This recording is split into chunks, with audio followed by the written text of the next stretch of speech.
بے عیب بھیجا، اس نے اسے عیبدار بنایا جس کو اللہ نے بغیر گناہ کے معصوم پیدا کیا، اس نے اسے گناہگار بتایا۔ صرف انتخاب پہ اعتراض نہیں ہے، اللہ رب العزت کی بھیجی ہوئی وہ ذات رسالت پر بھی اعتراض ہے، اس لیے اس گستاخ کو زندہ رہنے کا حق کوئی نہیں ہے۔ یہ صرف ایک واقعہ نہیں ہے، رسول اللہ صلی اللہ علیہ وسلم مدینہ میں ہے، ابو رافع یہودی 200 کلومیٹر دور ہے اللہ کے رسول سے، خیبر۔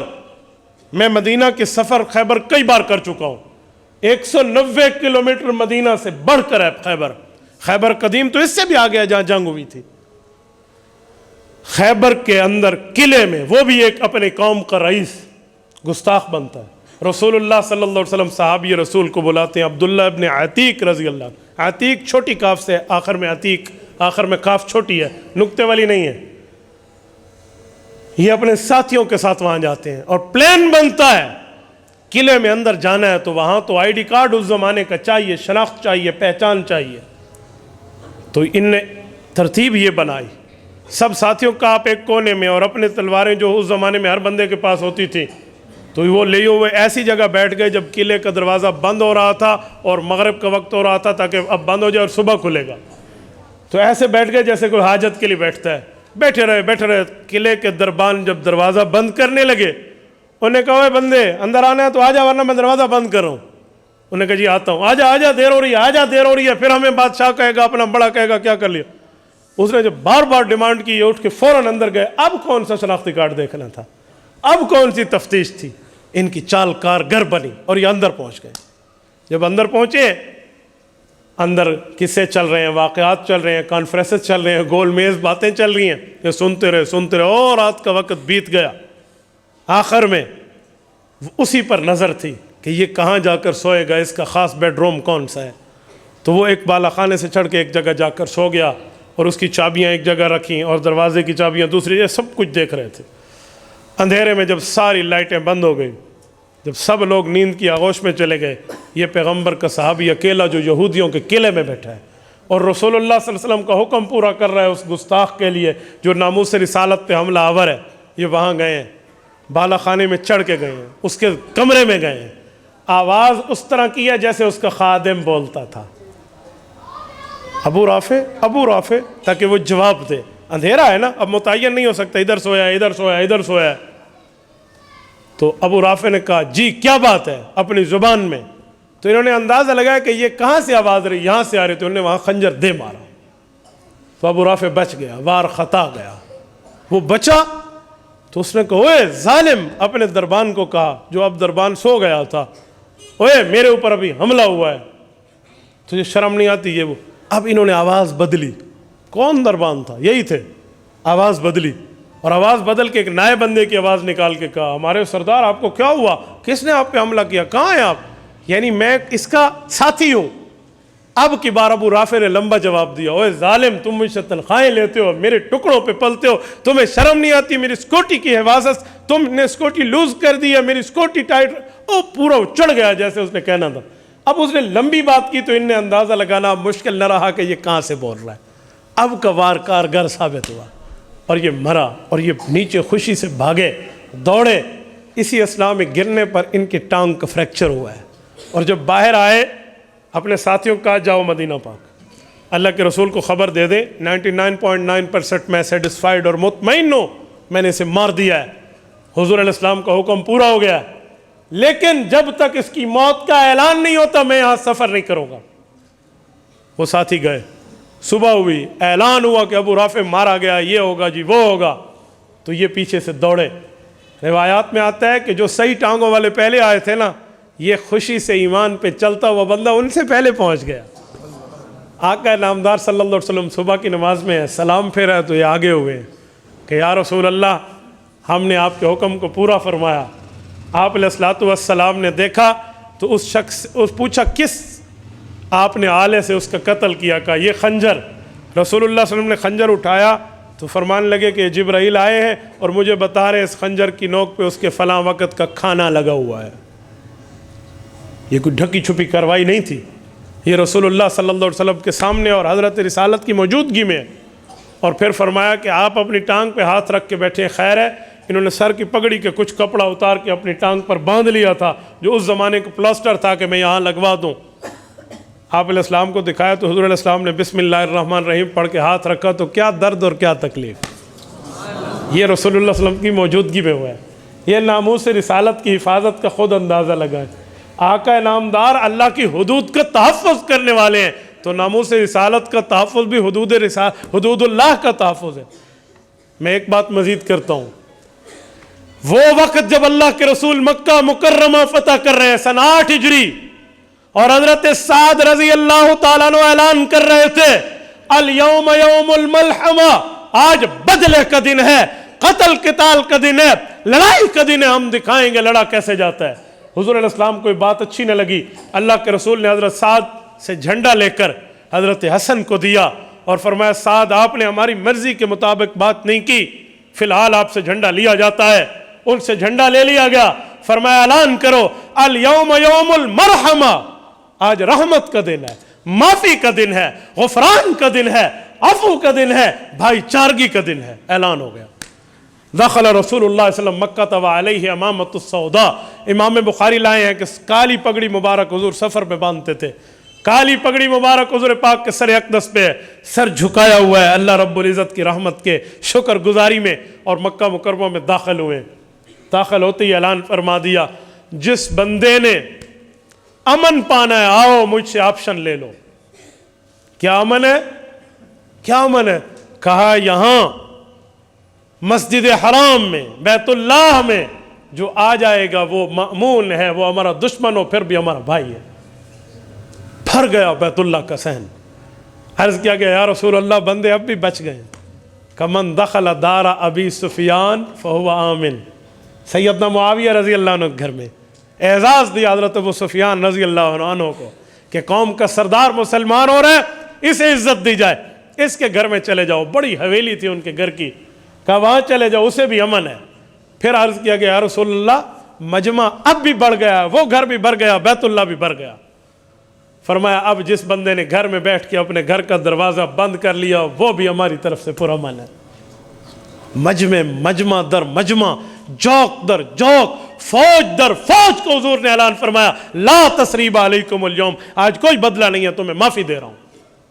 یہ وہ جگہ تھی جہاں ان لوگوں نے رسول اللہ کو سجدے سے بھی روک دیا تھا.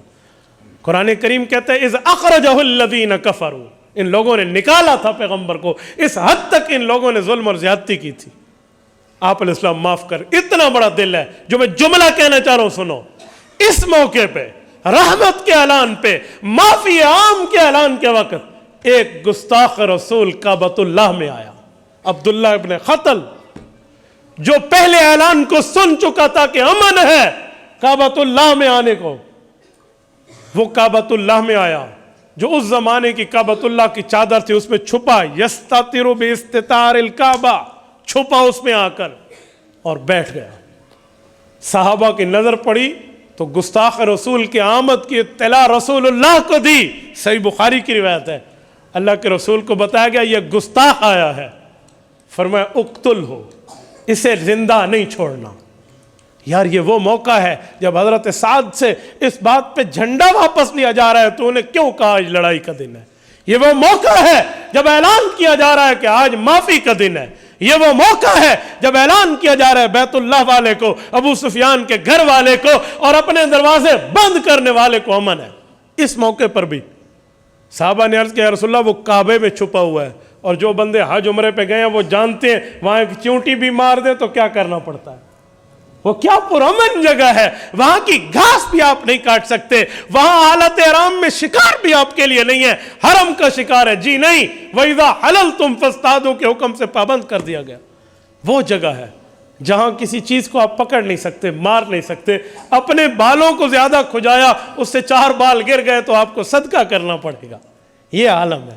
آپ رات کو سوئے، آپ احرام میں تھے اور پوری رات سے یا کچھ رات کے حصے میں آپ کے چہرے پر نقاب پڑ گیا، وہ احرام کا کپڑا پڑ گیا، آپ کو صدقہ دینا پڑے گا. آپ نے کیوں کیا ایسے؟ ایسی پرامن جگہ، ایسی مأمون جگہ. حضور نے فرمایا کیا کعبۃ اللہ اور کیا اس کا غلاف.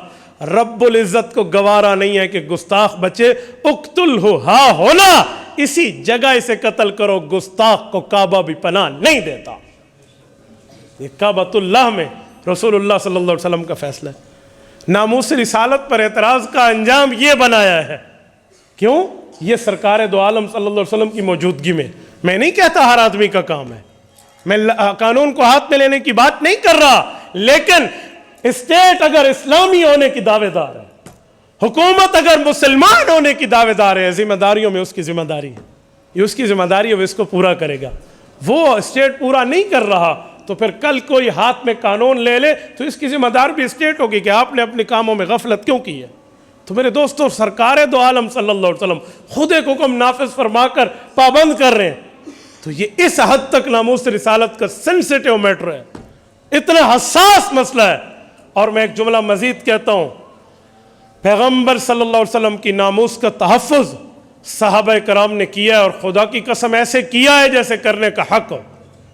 سنیں، پیغمبر علیہ السلام کی اکثر قوم مسلمان ہوئی، کچھ قوم قریش کافر رہی۔ ان کافروں میں ایک کافر نے رسول اللہ صلی اللہ علیہ وسلم پہ اعتراض کر کے ایک شعر پڑھا، اور وہ شعر صحیح بخاری کتاب المغازی میں موجود ہے۔ اللہ کے رسول تک وہ شعر آیا تو اس شعر کا مطلب کیا تھا؟ فرمایا وَهَانَ عَلَى صِرَاءَةِ بَنِي الْوَيِّنِ حَرِيكُمْ بِالْبُوَيْرَةِ مُسْتَطِيرُ۔ یہ شعر پڑھا گیا کہ مدینہ میں بیٹھنے والوں، تم نے مکہ کے قریب آگ لگائی ہے، اب اس آگ میں تو ہماری قوم کے بڑے کی اولاد جل رہی ہے، یعنی اپنی قومیت کا واسطہ دیا اور اعتراض کیا حضور پاک علیہ السلام کے عمل پہ۔ حضرت حسان ابن ثابت رضی اللہ عنہ، پیغمبر کے عظیم صحابی کو اللہ کے رسول نے فرمایا یؤیدک بجبرائیل، جبرائیل آ کر تیری تائید اور نصرت کرے گا، تیری مدد کرے گا، تو اسے جواب دے شعر میں، اور قوم قریش کو جواب دے۔ حضرت حسان نے عرض کیا یا رسول اللہ، قریش آپ کی قوم ہے، میں وہاں بات کروں گا تو آپ پر اعتراض نہ آئے، بس آپ مجھے اجازت دے دے، میں قوم قریش کافر کو جواب دوں گا جیسے جواب کا حق ہے، اور آپ کو ایسے نکال دوں گا جیسے آٹے سے بال کو نکالا جاتا ہے۔ اللہ کے رسول صلی اللہ علیہ وسلم نے اجازت دی ہے، اور حضرت حسان نے جواب دیا ہے ادام اللہ ذالک من صنیع فحرک فی نواحیہ السعیر، کہ لوگو جس آگ کی بات تم کر رہے ہو، اللہ اس آگ کو اور بڑھا دے اور تم اس میں جل جاؤ۔ یعنی اتنا جملہ بھی حضور پاک کی قوم کے خلاف اس سے پوچھ کے کہا۔ میری بات کا مطلب ناموس رسالت کا تو اتنا احتیاط ہے، عزت پیغمبر کی ذات پر اتنی احتیاط ہے۔ سنیں، پیغمبر کی ذات کی تو بہت بڑی بات ہے، جو پیغمبر کی ذات کے ساتھ منسلک ہو جائے، جس کا تعلق پیغمبر کی ذات اقدس سے جڑ جائے، اس ذات کی بھی رب توہین نہیں کرنے دیتا۔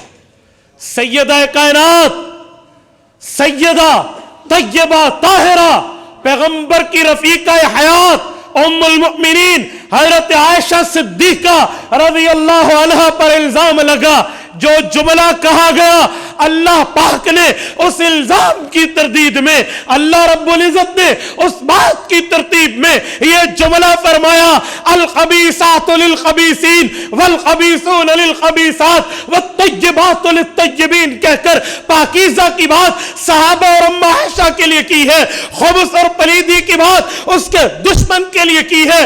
کیوں؟ پیغمبر کی ذات اقدس سے حضرت عائشہ کا تعلق جڑا ہے، پیغمبر کی ذات اقدس سے حضرت عائشہ کا تعلق قائم ہے۔ اعتراض عائشہ پہ آئے گا، وہ عائشہ پہ نہیں ہوگا، وہ ذات رسالت پر سمجھا جائے گا۔ 18 آیات اتار کے رب العزت نے حضرت اماں جان عائشہ کی صفائی دیتے ہوئے فرمایا سبحانک ھذا بہتان عظیم، چھوٹا موٹا بہتان نہیں ہے، بہت بڑا بہتان ہے۔ کیوں؟ رسول اللہ صلی اللہ علیہ وسلم کے لیے تو حضرت اماں عائشہ تو لباس کی حیثیت پہ تھی نا، ہن لباس لکم وانتم لباس لہن، خاوند بیوی اور بیوی خاوند کے لیے بمنزلہ لباس ہے۔ سنیں، آج کو یہ جملہ کہہ دے کہ پیغمبر کا لباس اچھا تھا، حضور کی قمیض اور تہبند اچھا تھا، حضور پاک کے بٹن اچھے تھے، لیکن ان بٹنوں میں ایک بٹن اعلیٰ نہیں ادنا تھا، وہ اس کا اعتراض کرے، علماء امت اسے دائرہ اسلام سے خارج لکھتے ہیں کہ تو نبی پاک صلی اللہ علیہ وسلم کے لیے یہ عیب کا لفظ بول رہا ہے۔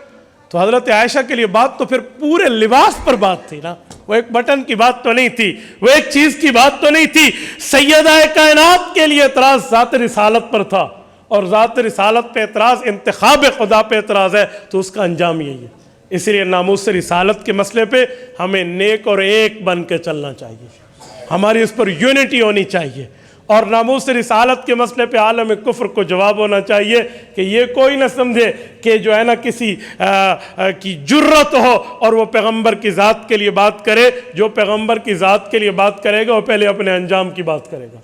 میرے دوستو، رسول اللہ صلی اللہ علیہ وآلہ وسلم کے لیے تن من دھن کی قربانی یہی عین ایمان ہے۔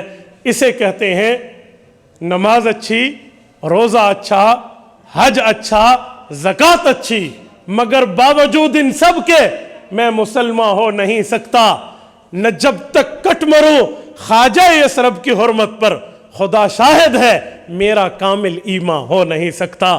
اقول قولی ھذا واستغفر اللہ وآخر دعوانا ان الحمد للہ رب العالمین۔ إلهي واسع الكرم ورب البيت والحرم، إليك أتيت منكسرا